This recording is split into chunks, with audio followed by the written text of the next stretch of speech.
नमस्कार। इस अंक में आप सभी का बहुत बहुत स्वागत है। जैसा कि मैंने पिछले वीडियो में बताया था और आप सभी को पता है कि तमिलनाडु सरकार शिक्षकों को टेट की समस्या से राहत दिलाने के लिए स्पेशल टेट आयोजित करने का फैसला किया है और इसके लिए अधिसूचना भी जारी कर दिया है। आगे हो सकता है कि इसी राज्य के देखा देखी अन्य राज्य भी इसी तरह से स्पेशल टेट आयोजित करने का फैसला भी ले। इस पर बहुत सारे शिक्षकों का मेरे पास सवाल आया है कि क्या इस स्पेशल टेट से सभी शिक्षकों को राहत मिल जाएगी और क्या यह राज्य सरकार द्वारा उठाया गया कदम सही है? क्या राज्य सरकार ने शिक्षकों को राहत देने के लिए सही कदम उठाया है? आज इस अंक में हम इसी विषय पर चर्चा करने जा रहे हैं। आपको मैं बता दूं कि तमिलनाडु राज्य सरकार द्वारा उठाया गया यह कदम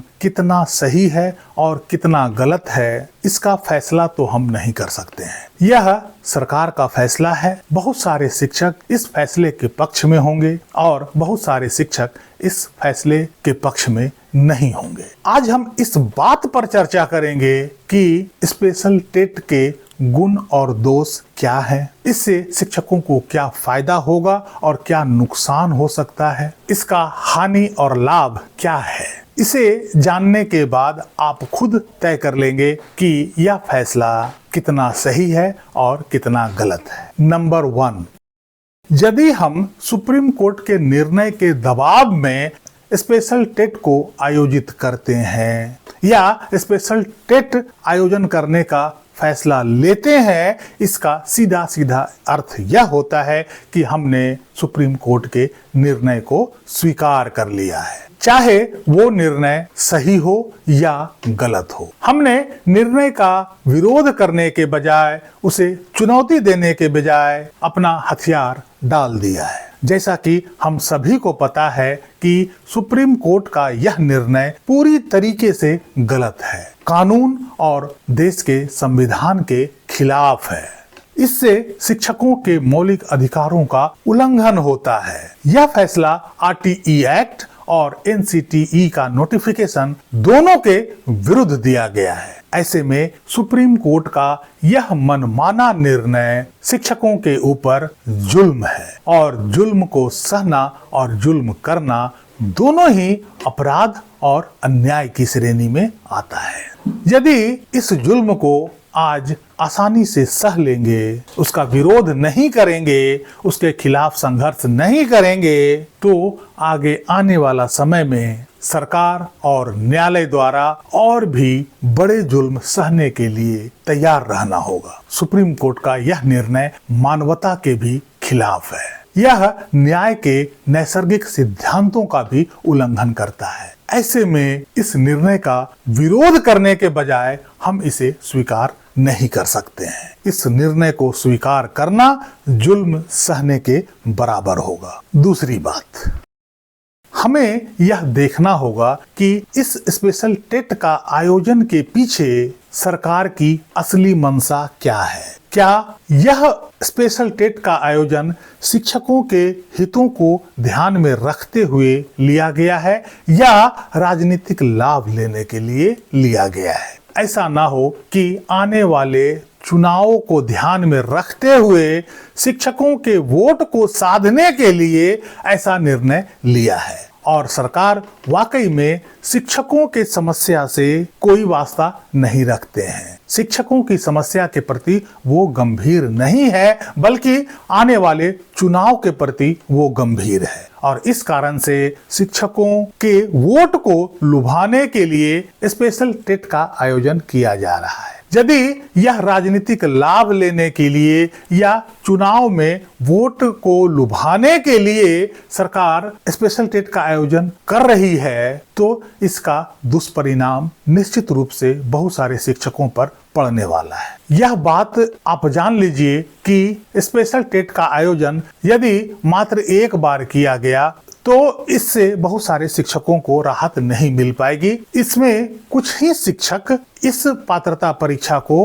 पास कर पाएंगे। बाकी शिक्षकों के लिए दोबारा और तिबारा भी स्पेशल टेट का आयोजन करना होगा। यदि सरकार की मंशा राजनीतिक लाभ लेने के लिए है, चुनाव को देखते हुए इसका फैसला किया गया है, तो स्पेशल टेट का आयोजन एक बार करने के बाद हो सकता है कि चुनाव बीत जाने के बाद सरकार इससे पीछे हट जाए और आगे वो स्पेशल टेट का आयोजन ना करे। इससे कुछ शिक्षक जो पास हो जाएंगे उनको तो लाभ मिल जाएगा, लेकिन जो शिक्षक रह जाएंगे उनकी नौकरी पर खतरा बना रहेगा और उनकी नौकरी संकट में ही रहेगी। चुनाव जीतने या हारने के बाद सरकार स्पेशल टेट को लेकर कितना सीरियस रहती है, कितना गंभीर रहती है, और जो बच गए शिक्षकों की नौकरी को बचाने के लिए सरकार क्या कदम उठाती है, दोबारा स्पेशल टेट आयोजित करती है या नहीं करती है, यह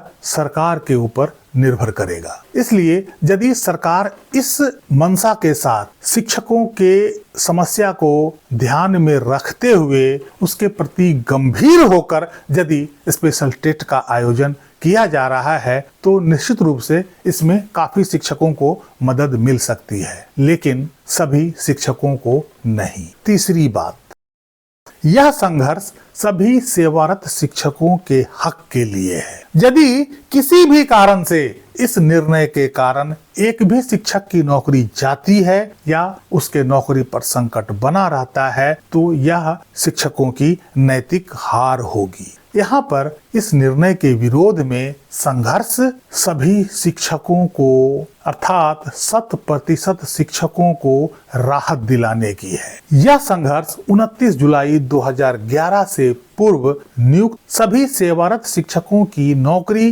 की सुरक्षा को लेकर है। इसमें वे सभी शिक्षक आ जाते हैं जिनकी नियुक्ति 29 जुलाई 2011 से पहले हुई है और वो अभी तक कार्यरत हैं।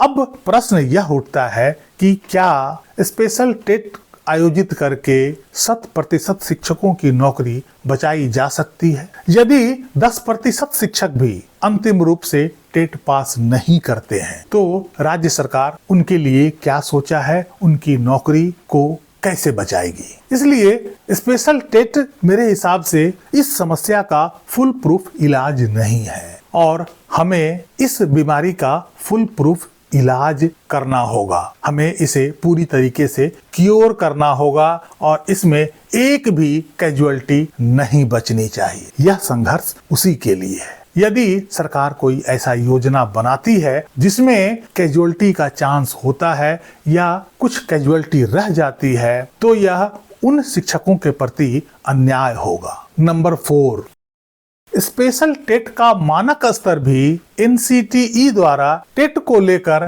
दिए गए गाइडलाइंस के स्टैंडर्ड को फॉलो करना होगा। यदि इस गाइडलाइंस में कोई छेड़छाड़ की जाती है और सरकार इस स्पेशल टेट को सब स्टैंडर्ड बना देती है, NCTE के गाइडलाइंस को फॉलो नहीं करती है, तो भविष्य में इसे अदालत में चुनौती भी दी जा सकती है। इस संभावना से भी इनकार नहीं किया जा सकता है। और यदि NCTE के गाइडलाइंस के हिसाब से इस एग्जाम को कंडक्ट किया गया, उस स्टैंडर्ड को मेंटेन किया गया, तो यह निश्चित है कि इसमें नहीं पास करने वाले शिक्षकों की कैजुअलिटी ज्यादा होगी। क्या सरकार उनकी नौकरी की सुरक्षा की गारंटी लेने को तैयार है? इसके अलावा राज्य में बहुत सारे ऐसे सेवारत शिक्षक हैं जिनकी बहाली NCTE के 2001 की नियमावली के तहत हुई थी या उससे पहले के नियमावली के तहत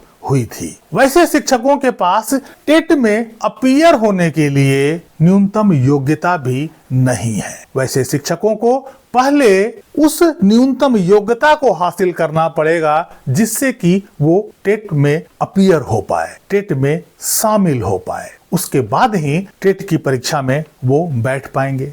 इसके बिना यदि वैसे शिक्षकों को टेट परीक्षा देने का मौका दिया जाता है, तो इस बात के लिए भी राज्य सरकार के इस नोटिफिकेशन को चैलेंज किया जा सकता है, अर्थात कोर्ट में इसे चुनौती दी जा सकती है। यह भी NCTE के गाइडलाइन के खिलाफ होगा। कुल मिलाकर हम यह देखते हैं कि स्पेशल टेट का आयोजन में बहुत सारे लूप होल्स हैं, अर्थात यह कोई फुल प्रूफ प्लान नहीं है जिससे सभी सेवारत शिक्षकों की नौकरी को बचाया जा सके। इसमें कैजुअलिटी होने के बहुत सारे चांसेस हैं और शिक्षकों का इस संघर्ष का उद्देश्य है कि 29 जुलाई 2011 से पहले नियुक्त और सेवारत किसी भी शिक्षक की नौकरी इस निर्णय के कारण नहीं जानी चाहिए। इसलिए मेरा यह मानना है कि स्पेशल टेट से कुछ शिक्षकों को राहत तो दिलाई जा सकती है, लेकिन 100% शिक्षकों को राहत नहीं दिलाई जा सकती है। यह कोई फुल प्रूफ प्लान नहीं है। इस बीमारी का यह कोई पक्का इलाज नहीं कह सकते हैं, अर्थात हम यह कह सकते हैं कि इस बीमारी का यह शर्तिया इलाज नहीं है। इसमें कैजुअलिटी होने का बहुत संभावना है। कुल मिलाकर मुझे यह लगता है सरकार का स्पेशल टेट आयोजित करने का निर्णय कुछ राजनीतिक लगता है। आगे आने वाला चुनाव में लाभ लेने के उद्देश्य से किया गया लगता है। मुझे ऐसा लगता है कि सरकार को शिक्षकों की नौकरी बचाने की चिंता कम है, अपना चुनाव जीतने की चिंता ज्यादा है। यह मेरा निजी ओपिनियन है। आप अपने हिसाब से सोचने के लिए स्वतंत्र हैं।